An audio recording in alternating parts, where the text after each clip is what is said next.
Olá, queridos professores, a paz do Senhor. Meu nome é Ícaro Nogueira, eu sou professor da Escola Bíblica Dominical da Igreja Evangélica Assembleia de Deus em Blumenau, a nossa querida família AD Blue. E a convite do pastor Jason, então estou iniciando a minha série de contribuições para as gravações das pré-aulas, dos subsídios que nós temos para que você, professor, possa preparar a sua aula com mais qualidade, tirar as suas dúvidas e possa garantir então uma aula mais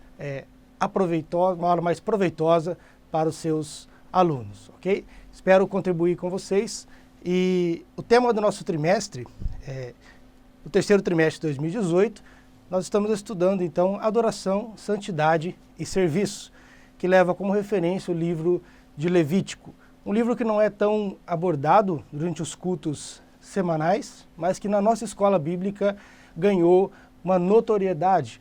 Até o final do mês que vem, até o final do mês de setembro, estaremos estudando então uma série sistemática de estudos sobre este livro.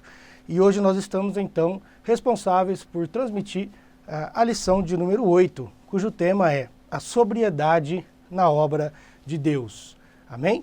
Vamos juntos então.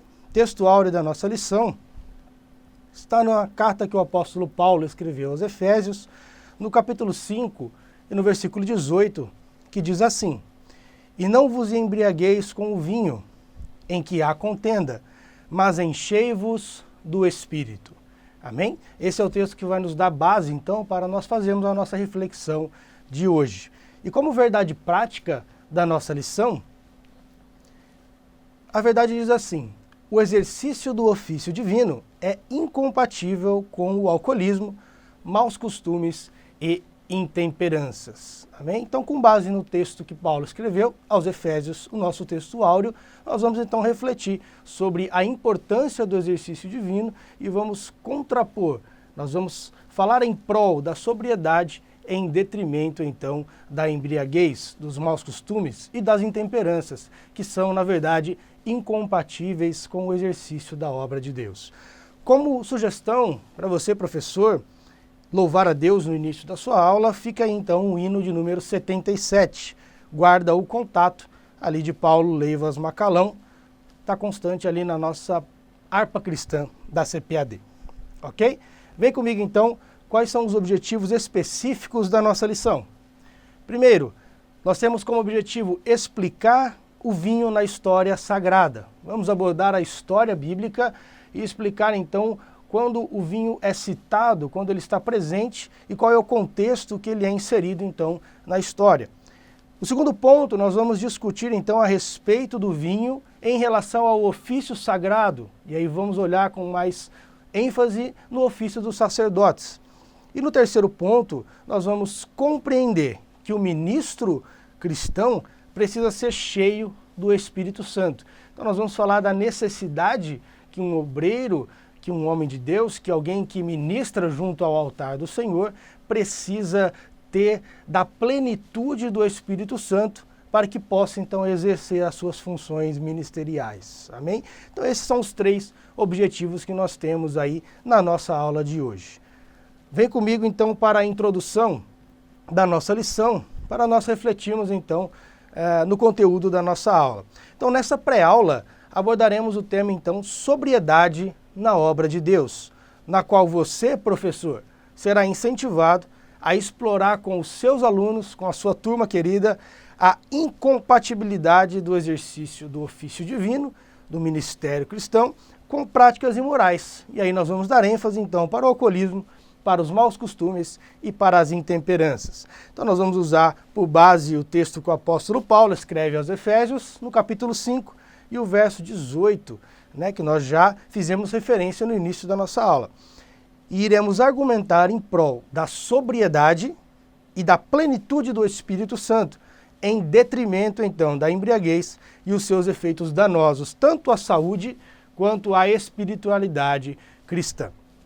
Amém? Então essa é a nossa introdução para nós refletirmos. Então convido você, professor, a explorar então com seus alunos esses temas de forma geral, para que nós possamos então dar uma base na nossa aula para depois entrarmos nos objetivos específicos. Então a introdução ela é de suma importância para que o seu grupo, para que a sua turma de alunos, então, se situe em qual é o conhecimento, qual é a base que nós estamos trabalhando, o contexto da nossa lição, antes de entrarmos, então, nos nossos objetivos específicos. Amém?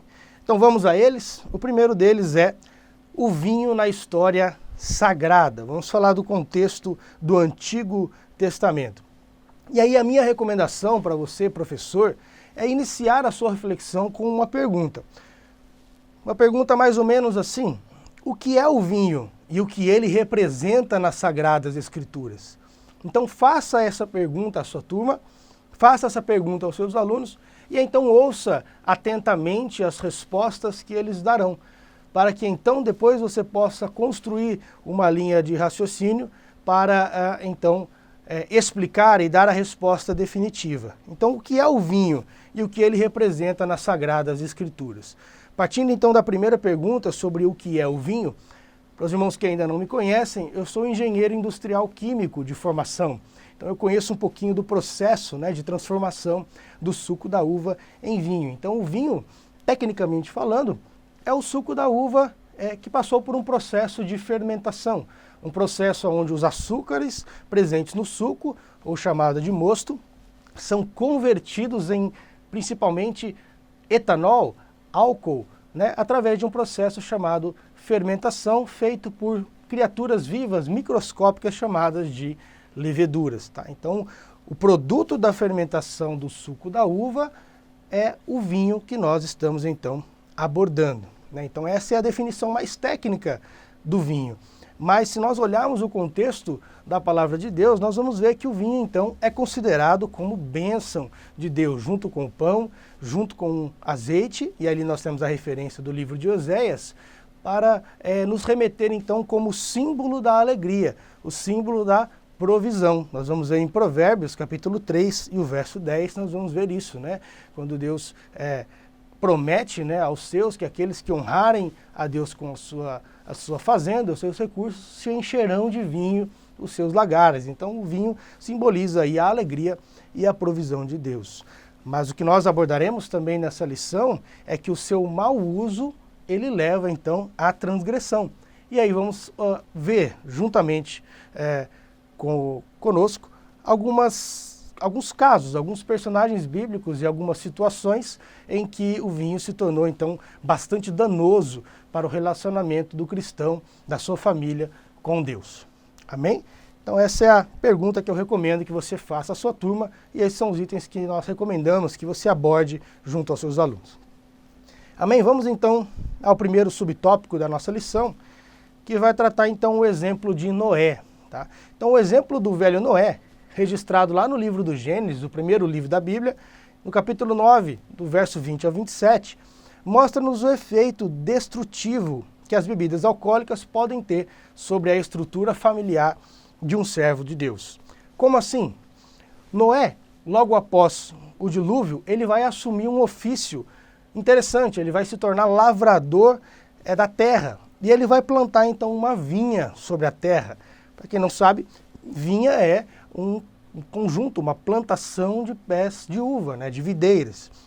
Então ele vai plantar videiras sobre a sua terra. E aí na época da colheita ele vai colher os seus frutos. E então Noé vai produzir vinho. E com esse vinho ele vai então embriagar-se. Tá? Então já sobre os efeitos inebriantes do álcool presente na bebida, presente no vinho, Noé vai expor vergonhosamente a sua nudez diante dos seus filhos. Então, se você ler essa passagem antes da sua aula, você vai perceber então Noé expondo, dentro da sua tenda ali para os seus filhos a sua nudez. Estão passando por uma situação vergonhosa, uma situação lamentável diante dos seus próprios filhos, diante da sua própria família. Por quê? Porque estava inebriado, estava anestesiado, estava sob o domínio do álcool, que levou ele então a passar por esses momentos lamentáveis. Tá? Então esse é o caso de Noé. E aí fica uma dica para você, professor. Eu recomendo que você faça uma reflexão com os seus alunos sobre quais podem ser as possíveis consequências do uso e do abuso do álcool. Tá? Então chamar a turma para refletir. quais são as possíveis consequências, né? O que vem depois, o que está por trás, o que vem de forma a prejudicar a vida de alguém que faz o uso e o abuso do álcool. E a minha recomendação é também, após essa reflexão, você perguntar aos seus alunos, né, dar liberdade a eles participarem da aula, aqueles, claro, que se sentem à vontade de participar, para que a título de ilustração citem um exemplo de familiares, amigos, colegas ou conhecidos que têm ou já tiveram problemas com o alcoolismo, né? E fato é que se nós abrimos essa pergunta à nossa turma, obviamente nós teremos pelo menos uma pessoa no grupo que vai citar algum problema de um pai, de um amigo, de um tio que passou por problemas então com o alcoolismo. E ali nós vamos então ilustrar essa situação, dar exemplos práticos para aquelas pessoas que não têm esse caso na sua família ou no seu meio de convívio, para então mostrar que realmente o alcoolismo ele traz sérias consequências àqueles que fazem então o uso, né, que vivem sob o seu domínio. Tá? E para concluir, então, a minha recomendação é que você leia com a turma os textos bíblicos a seguir. Provérbios 20 e o verso 1 e o capítulo 23 e o verso 31. Ok? Esses dois textos fazem referências ao poder danoso que o vinho tem para a vida cristã. Amém? Então esse foi o exemplo de Noé. O segundo exemplo que nós temos na lição fala de Ló. Tá? Então, ainda falando de problemas familiares causados ali pelo uso e pelo abuso do álcool, a lição vai nos trazer o caso também das filhas de Ló. Conta-nos a palavra de Deus, lá no livro do Gênesis também, no capítulo 19, dos versos 30 ao 38, que Ló e suas duas filhas foram morar em uma caverna logo após a destruição de Sodoma e Gomorra, né? Quando Deus fez chover fogo do céu, destruiu aquelas cidades, então Ló ele se refugia em uma caverna com as suas duas filhas, a primogênita e a mais nova. E aí é interessante nós vemos como o pecado ele é arquitetado nesse caso de Ló.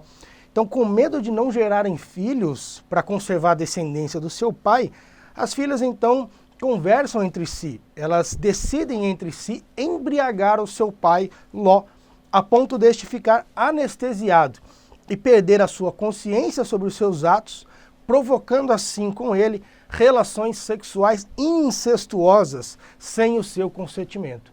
Isso acontece por duas vezes, né? Uma filha embriaga o pai num dia, se deita com ele, no outro dia a outra filha faz a mesma coisa. Então o pecado ele acontece de forma fria, de forma arquitetada, e não só uma vez, mas duas vezes. Então, deixando bem claro, né, que o uso do álcool, nesse caso, foi um fator determinante para que Ló perdesse a sua consciência, perdesse então a sua capacidade de agir e reagir conscientemente, para que então as suas filhas se aproveitassem dessa situação e cometessem esse pecado premeditado. Tá? Então o álcool ele foi um fator predominante para que esse pecado tão grave acontecesse, certo? Então, esse é o exemplo de Ló, que vai nos trazer, então, um exemplo trágico no relacionamento familiar do efeito do álcool sobre a vida do seu povo, né, a vida do povo de Deus. E mais uma dica que eu tenho para você, ainda falando de Ló, eu recomendo que você faça uma exposição sobre a imoralidade das relações sexuais entre parentes, né, entre consanguíneos. Pais e filhos, primos e primas, tios e sobrinhos, enfim.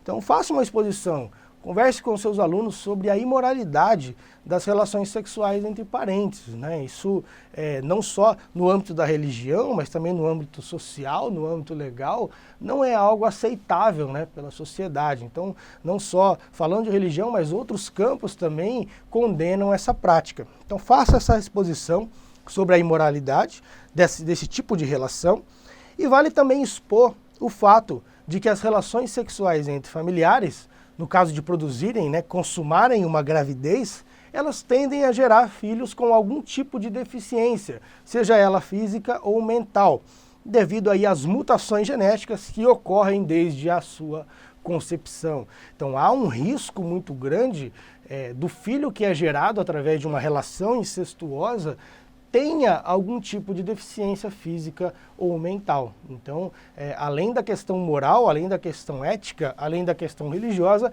há uma questão biológica também nessa seara, né? Que há o risco, então, um risco bastante elevado, né? Algumas pesquisas médicas vão nos dizer isso, de que mutações podem ocorrer e deficiências, então, sejam elas físicas ou mentais, podem acontecer. Tá? Então, em todos os campos não é recomendado, não é aceito esse tipo de relação. Então, faça uma reflexão com os seus alunos para que eles possam, então, entender um pouco mais, né, o porquê das coisas. Amém? Então, esse foi o exemplo de Ló. O próximo exemplo que a lição vai nos trazer é o exemplo, então, de Davi. Então, lá no segundo livro do profeta Samuel, capítulo 11, está registrada mais uma história em que a bebida alcoólica vai ser protagonista de um plano que desagrada ao Senhor. Tá? Então, após enviar o seu exército ao campo de batalha, Davi ele vai, como rei de Israel, permanecer em Jerusalém, onde comete o pecado de adultério com Batseba. Davi vai olhar do palácio, colocar os olhos sobre aquela moça formosa, vai perguntar de quem é aquela moça. Respondem para eles que seria a mulher de Urias, que estava na guerra, estava representando, né, Israel no campo de batalha. E mesmo assim Davi manda trazê-la e ele se deita com ela. Tá? O fato é que, como fruto deste pecado, né, o pecado de adultério, Batseba vai então engravidar e informa Davi o fato. Ela vai chegar para ele e vai dizer: olha, Davi, cometemos o pecado e eu estou grávida. E aí, com medo de ter o seu pecado descoberto, Davi arquiteta um plano para que Urias, então, deitasse com a sua mulher naturalmente e considerasse que o filho de seu ventre era seu. Então, o que Davi vai fazer? Vai chamar ele de volta do campo de batalha, vai colocar ele no palácio, vai lhe oferecer vinho para ele, vai embriagá-lo, para que ele possa voltar e descansar sobre a sua casa. E ali ele tivesse, então, as suas relações sexuais normais com a sua mulher. E aí, então, ele vai entender, ele vai pressupor que aquele filho que está no seu ventre, então, é seu biológico e naturalmente. Tá? Então, Davi arquitetou esse plano. Porém, Urias, ele vai resistir em descer a sua casa. Ele não vai, ele fica pelo palácio. Então, Davi vai induzi-lo, né, por meio da bebida, a se relacionar com a sua esposa. Mas ainda assim, Urias não o faz. Ele não vai para casa, ele não se relaciona com a sua esposa, e Davi então tem o seu plano frustrado, tá? Nós sabemos a sequência da história, sabemos que depois há um assassinato, né? Há um pecado ainda maior que se ocorre após este fato, mas nós vamos nos ater a este excerto, a este pedaço da história que vai então nos mostrar Davi usando o álcool, usando a bebida alcoólica para arquitetar um plano, né, para encobrir o seu pecado. Então, é importante nós refletirmos aí na nossa dica sobre este item. Nós recomendamos que você estimule, professor, os seus alunos perguntando o seguinte: a atitude de Davi é compatível com os padrões de comportamento requeridos por Deus aos governantes do seu povo? E para nós, é válido o mesmo padrão? Então essas duas perguntas são importantes, né? E aí você vai responder a esses questionamentos dizendo que não. Essa atitude vai em desencontro aos elevados padrões que Deus tem de conduta para um rei de Israel, no caso de Davi, bem como para os padrões de comportamento para um cristão verdadeiro, tá? Então a atitude de Davi, ela vai contra aquilo que Deus estabelece como princípio e prática de conduta, tanto para um governante de Israel e é extensível plenamente a nós como cristãos, como filhos de Deus. Amém? Então, esses três itens eles vão nos contar um pouco da história sagrada, né? O vinho presente na história sagrada, no caso de Noé, no caso de Ló e, por último, no caso de Davi. Então, estimule a participação dos seus alunos para que eles possam refletir junto com você sobre esses temas tão importantes para nós termos como base de que Deus ele não aprova, ele não recomenda o uso do vinho desde o Antigo Testamento. Amém? Vamos lá então para o tópico 2 da nossa lição, que vai falar sobre o vinho no ofício divino. E aí nós vamos abordar então a presença do vinho em relação ao ofício divino do sacerdócio. Vamos abordar a função do sacerdote e como a presença e o uso do vinho, ela se torna incompatível com o exercício do ofício divino. Então, recomendo que você inicie o item 2 da nossa lição fazendo esta pergunta. Em relação ao ofício divino, quais as situações em que o vinho é citado? Primeira pergunta. Segunda, nestas situações, o seu uso era compatível com as funções dos ministros de Deus? Então, estimule os seus alunos a responderem essa pergunta, né? Quais são as situações ali na Palavra de Deus onde, seja no Antigo ou no Novo Testamento, o vinho ele vai ser citado, ele vai ser referenciado?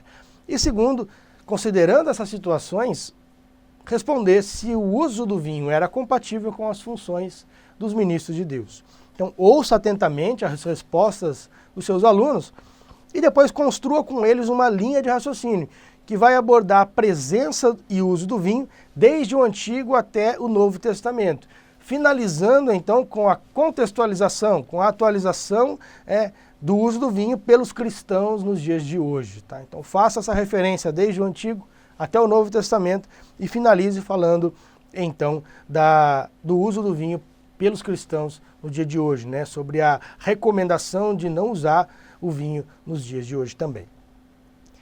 O primeiro subitem aí do tópico 2 vai falar então sobre o contexto do Antigo Testamento. Então neste item, a lição aborda a função de adoração ao Senhor, através das ofertas de manjares, incluindo a libação.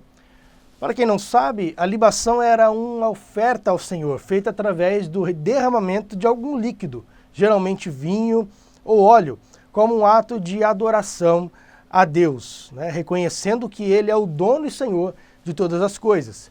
E aí nós vamos ter um exemplo lá no livro do Gênesis, no capítulo 35, no verso 14, né? Sobre essa oferta de libação. Então, deste modo, o uso do vinho como oferta a Deus, ele vai corresponder a um ato santo e responsável. Então, no contexto do Antigo Testamento, olhando a função de adoração, a função de ministrar a Deus uma adoração, ele vai estar ligado plenamente com a santidade e a responsabilidade da função. Tá?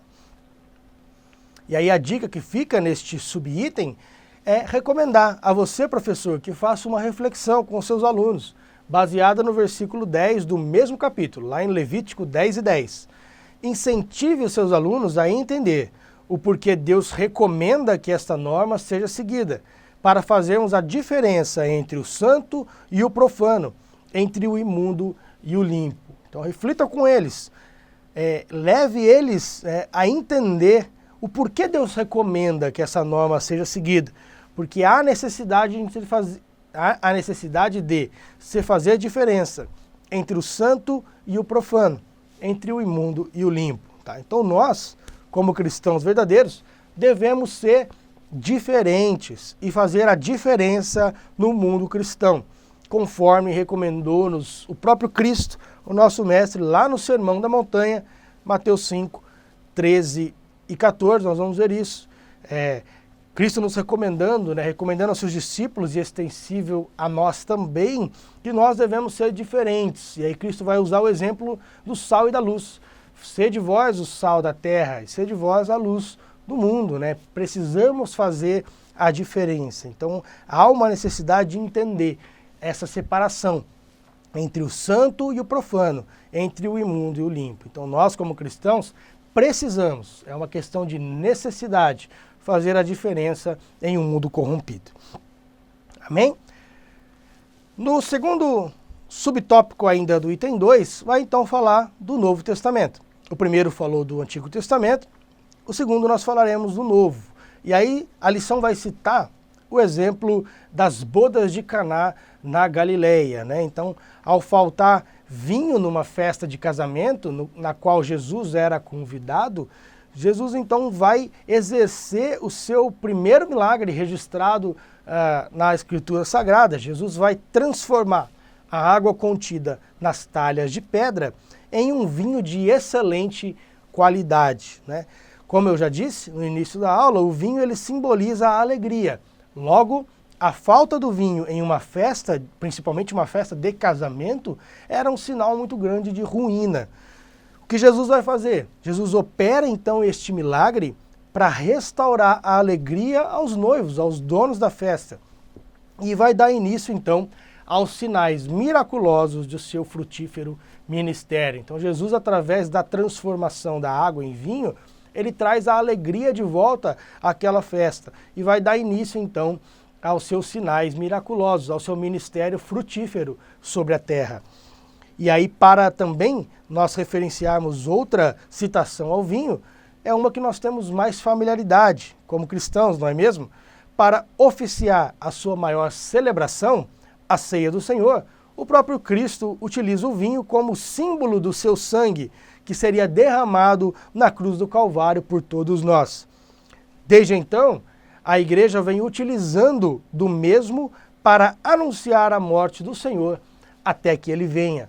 Isso está no nosso texto base da nossa Santa Ceia, lá na primeira carta que o apóstolo Paulo escreve aos Coríntios, no capítulo 11, do verso 23 ao 32. Então nós temos essas duas referências, né, em que Cristo está presente. A primeira delas, a transformação da água em vinho, para simbolizar a devolução da alegria àquela festa, e a segunda para simbolizar o seu sangue, que seria derramado por todos os pecadores, né? Um grande privilégio que eu e você temos, né? De termos os nossos pecados lavados pelo sangue de Cristo, remidos pelo seu sangue.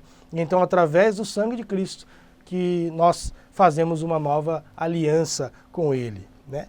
E aí a nossa dica para este subtópico, eu recomendo que você dê ênfase ao explicar aos seus alunos as duas simbologias do vinho que nós citamos aqui, a alegria e o sangue, concluindo que Cristo sempre provê alegria àqueles que o servem e mantém eternamente a aliança feita conosco através do seu sangue. Então aborde com seus alunos a questão de que Cristo sempre provê alegria àqueles que o servem, àqueles que o amam, e também mantém de forma eterna a sua aliança feita conosco através do seu sangue. Então, um grande privilégio esse que vale a pena ser reforçado com a sua turma. Amém? O próximo subitem aí, subitem 3 ainda do tópico 2, vai fazer então referência a uma advertência quanto ao uso do vinho. Conforme vimos na lição anterior, a lição de número 7, Nadab e Abiú foram consumidos pelo fogo do Senhor, porque apresentaram fogo estranho diante do altar de Deus. Tá? Então, olhando esse exemplo que nós estudamos, quando vamos falar dos ministros do altar do Senhor, no tocante a eles, em seguida foram severamente advertidos pelo Senhor a abster-se do vinho, quando fossem adentrar a tenda da congregação sob pena de morte, caso descumprissem. Então, logo após o evento de Nadab e Abiú, Deus vai então falar com Arão e trazer essa severa e séria advertência quanto à abstinência do vinho para aqueles que ministravam diante do altar do Senhor, para que quando fossem ministrar, se abstivessem completamente do vinho, né? Então, deste modo, é possível nós inferirmos que os filhos de Arão estavam sob o efeito de bebidas alcoólicas quando desagradaram ao Senhor com sua oferta. Então nós podemos fazer essa inferência de que se Deus, logo após o evento de Nadab e Abiú, recomenda a abstinência do vinho àqueles que ministravam, nós podemos então inferir, nós podemos deduzir e supor que eles estavam então sob o efeito de bebidas alcoólicas, senão não faria sentido Deus fazer essa recomendação logo após este evento. Certo? E a nossa dica para este subitem, eu recomendo que você, professor, destaque o fato de que o Senhor fez tal advertência aos sacerdotes para quê? Para garantir que tal tragédia não voltasse a ocorrer, preservando assim a vida de seus ministros. Então Deus viu o fato acontecendo, né? Deus usou da sua justiça naquele momento e então ele adverte os demais que ali estavam para então não voltar a praticar, não incorrer naquele erro novamente, para que uma nova tragédia pudesse então ser evitada. Do mesmo modo que essa advertência aplica-se a nós, cristãos verdadeiros, com o intuito de preservar a nossa saúde física e espiritual. Então, a lição vai nos mostrar que podemos então estender essa advertência que Deus faz aos ministros, lá no registro histórico, a nós também como cristãos, independente da nossa função ministerial, né? Com o intuito de quê? De preservar tanto a nossa saúde física quanto a nossa saúde espiritual. Amém? Então o item 2, ele é um item que realmente vai aprofundar mais o nosso estudo em relação à abstinência das bebidas alcoólicas no intuito de produzirmos, de cultivarmos uma vida espiritual mais saudável. Amém? Então vamos lá para o item 3 da nossa lição, o último tópico dessa lição, que vai falar sobre os ministros cheios do Espírito Santo. Então, neste terceiro tópico, eu recomendo que você inicie a sua aula levando em consideração os episódios lamentáveis que nós citamos já anteriormente e faça então uma inferência de que seja plausível, de que seja possível, que tenhamos uma orientação lá no Novo Testamento no sentido de resguardar-nos de incorrer nos mesmos erros que nossos antigos irmãos, conforme os nossos registros da história. Então, é possível nós inferirmos que no Novo Testamento terá, então, recomendações para que eu e você não cometamos os mesmos erros que lá no Antigo Testamento foram também cometidos. Tá? Então, há, por certo, uma recomendação para nós na Nova Aliança também. E aí o subitem 1, ainda do tópico 3, vai fazer uma recomendação aos ministros, aqueles que exercem o ministério santo diante da obra do Senhor. Então, à luz do excerto de Paulo ao seu jovem obreiro Timóteo, lá em 1 Timóteo, capítulo 3, o verso 3 e o verso 8, Paulo então vai recomendar algumas qualificações àqueles que desejam ocupar a santa ordenança do ministério cristão. Paulo estabelece de maneira clara os critérios que os candidatos ao episcopado precisam cumprir para terem condições, então, de galgar tais posições de honra. E dentre essas recomendações que o apóstolo Paulo faz, devemos destacar a necessidade da sobriedade. Afinal, quem governa deve fazê-lo com capacidade cognitiva e total controle das suas emoções e atitudes, sob o risco iminente de esquecer-se da lei. Então há realmente um padrão elevadíssimo de moral, de conduta, àqueles que desejam o episcopado, ou seja, desejam ser líderes, desejam pastorear as ovelhas do Senhor. Então, nada mais justo do que termos nesses ministros um alto padrão de conduta, uma referência de conduta cristã, para que os demais, os seus liderados, possam então usar o seu exemplo. Então, à luz desse texto, Paulo vai recomendar que aqueles que desejam então o episcopado, desejam liderar o povo de Deus e exercer o ministério cristão, devem então abster-se do vinho. E a minha dica para você, professor, neste subitem, é recomendar que reforce junto aos seus alunos as virtudes que Paulo recomenda àqueles que querem ser pastores do rebanho do Senhor.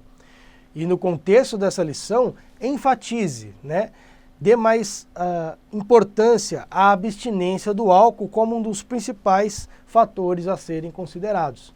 Então, Paulo vai listar diversas qualificações, diversos adjetivos, diversos critérios, para que alguém alcance o santo ministério, mas no contexto dessa lição seria interessante você, como professor, enfatizar o fato da abstinência do álcool como um dos principais fatores para o exercício do ministério cristão. Tá? Então faça isso, leia as recomendações que Paulo traz lá no texto que nós referenciamos e cite com mais ênfase a abstinência do álcool como um dos principais deles.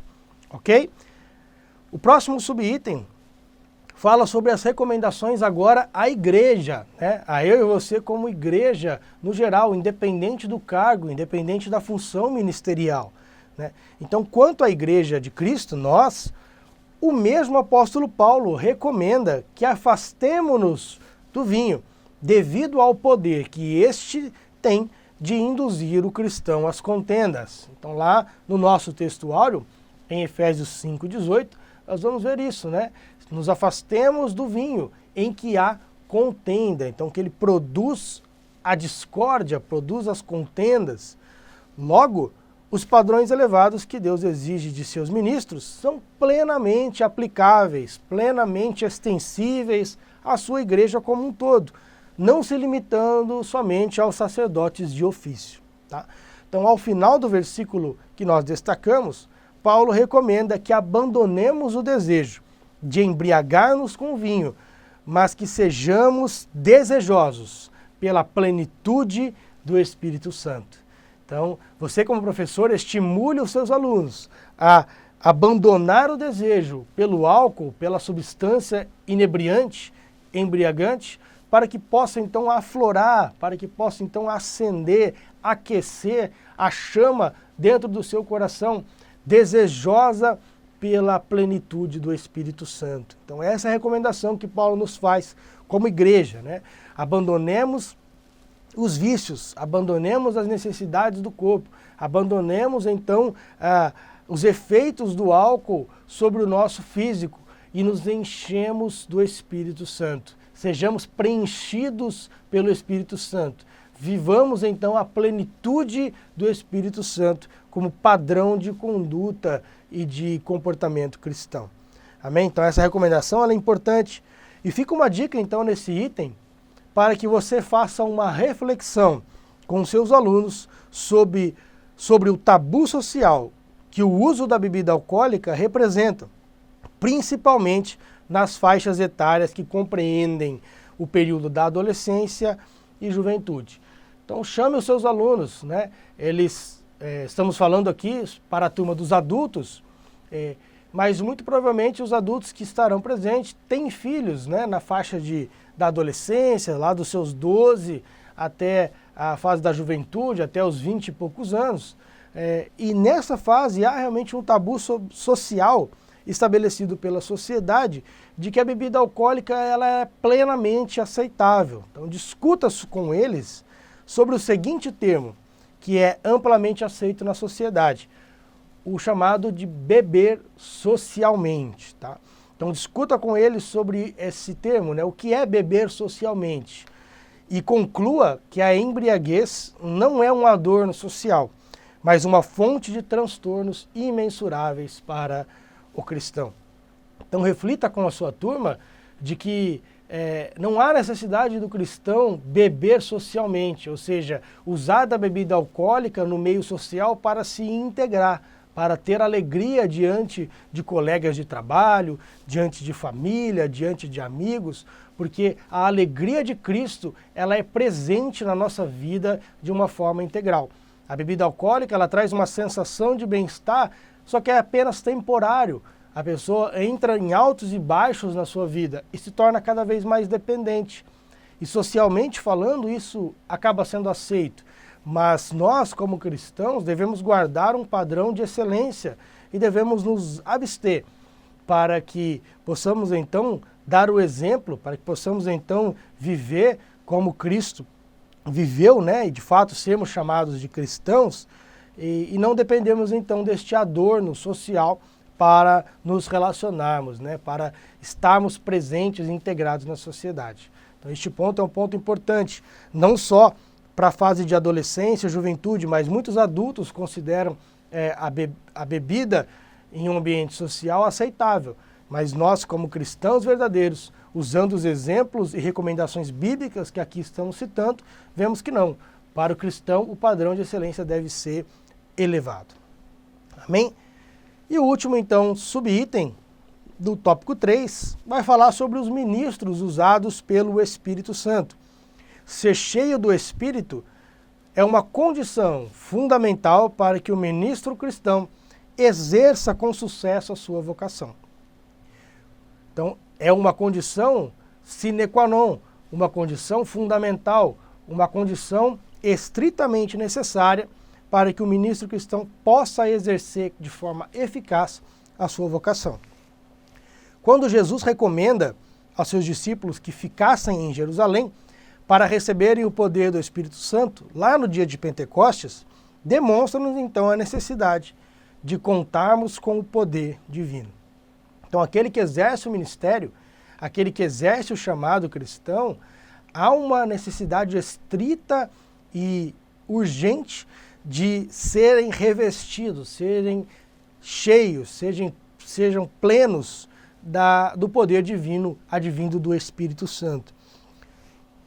Apesar de terem sido considerados como bêbados, os discípulos, naquele evento, visto pelas pessoas que estavam de fora, após o sermão que Pedro vai fazer no final do capítulo 2 de Atos, nós vamos ver que os discípulos verdadeiramente falavam e operavam no poder de Deus. Tá? Então estavam não embriagados como aqueles que estavam fora imaginaram, mas estavam cheios do Espírito de Deus, falando e operando no poder do Espírito Santo. Então, para nós que exercemos o ministério, que falamos em nome de Deus, que nós que somos canais de Deus para a vida da igreja, precisamos então manter esta necessidade em nossa mente, em nossa conduta, de que precisamos realmente andar com Deus e vivermos a plenitude do Espírito Santo. Amém? E a dica que eu tenho para você nesse subtópico é questionar os seus alunos sobre o seguinte tema: para que uma pregação seja eficaz, é necessário mesmo o poder do Espírito Santo? Faça essa pergunta aos seus alunos e ouça atentamente as suas respostas. E depois finalize afirmando que sim, é extremamente necessário, pois o Espírito Santo é quem convence o homem do pecado, da justiça e do juízo. Isso está lá no Evangelho de João, no capítulo 16, no verso 8. Então, uma pregação sem o poder do Espírito Santo, por mais inteligente, por mais carregada de vocabulários rebuscados, de palavras bonitas, sem o poder do Espírito Santo é apenas uma palestra. Mas com o poder do Espírito Santo, nós vamos ver vidas sendo transformadas através do convencimento do pecado, da justiça e do juízo. Então a verdadeira conversão, ela só acontece através de uma pregação da palavra de Deus revestida pelo poder do Espírito Santo. Então há realmente essa necessidade de forma estrita para os ministros cristãos. Então, para concluirmos a nossa lição, já caminhando para o encerramento, nós vamos ver, então, algumas recomendações para que você, querido professor, possa, então, encerrar a sua aula fechando os temas que aqui citamos. Querido professor, nessa lição, cabe concluirmos que o uso e o abuso do vinho não é recomendado àqueles que professam uma fé genuína em Cristo.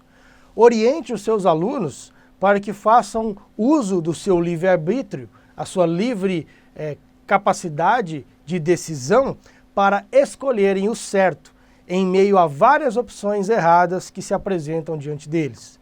Tomando por referência as palavras de Paulo aos Coríntios, 1 Coríntios 6 e 12, nem todas as coisas me convêm, e eu não me deixarei dominar por nenhuma delas. Tá?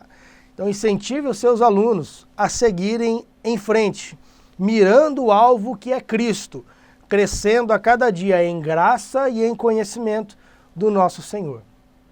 Amém? Então, faça esse fechamento concluindo de que não é realmente recomendado a um cristão verdadeiro, a um cristão genuíno, fazer o uso da bebida alcoólica. E que, pelo contrário, o cristão deve então buscar a plenitude do Espírito Santo para então exercer a vida cristã de forma eficaz e que possamos cada dia mais aperfeiçoarmos no poder de Deus, para que sejamos então exemplo àqueles que estão à nossa volta, que possamos testemunhar as boas novas de salvação e a transformação que Deus fez primeiro em nós e que poderá fazer na vida daqueles que estão ao nosso redor. Mas para isso precisamos nos abster das substâncias embriagantes, dos vinhos, das bebidas fortes ou de qualquer outro vício, de qualquer outra substância que vai nos tirar a capacidade então de pensar e agir sobre o domínio do Espírito Santo, para que nós possamos moldar-nos, né, a cada dia mais aos padrões que Deus requer de nós.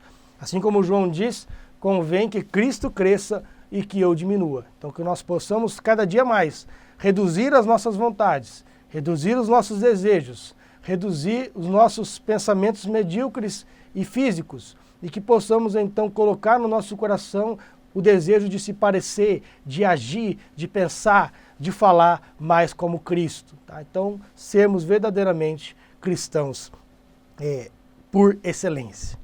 Amém?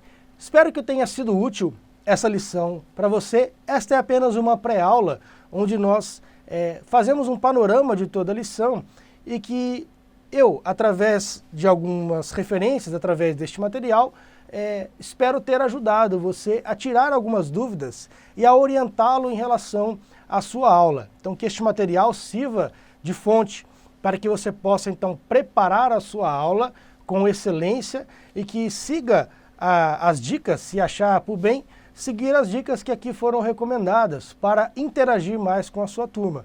Eu sempre recomendo que as aulas sejam bastante interativas, que o professor estimule a participação dos alunos, que o professor traga exemplos, traga visões complementares, subsídios, para que os alunos possam, então, enriquecer o conhecimento que já está presente na revista. Então foi um prazer realmente estar com vocês. Aqui fica, então, um pouquinho do meu histórico, né? Quem sou eu? Como eu disse no início, sou engenheiro, sou marido, sou pai, sou cristão e sou feliz.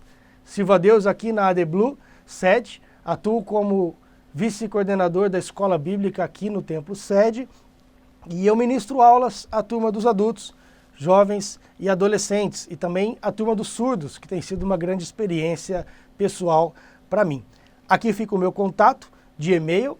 Este material, este slide vai estar disponível então na página, no site da nossa escola bíblica, para que você possa baixar e também um material em PDF com um texto para que você possa imprimir e servir de auxílio na preparação da sua aula. Que Deus nos abençoe, que Deus continue te usando, não desanime, vá em frente, você como professor, incentivando os seus alunos a cada dia mais crescer no conhecimento, na graça do Senhor, e que você como professor possa se aperfeiçoar a cada semana, a cada lição. Continue assistindo os nossos vídeos, continue compartilhando nas redes sociais, para que a palavra de Deus possa ser disseminada ao máximo de lares e que o Evangelho possa alcançar o máximo de pessoas possíveis. Vá em frente, Deus conta com você. Amém? Deus vos abençoe, em nome de Jesus.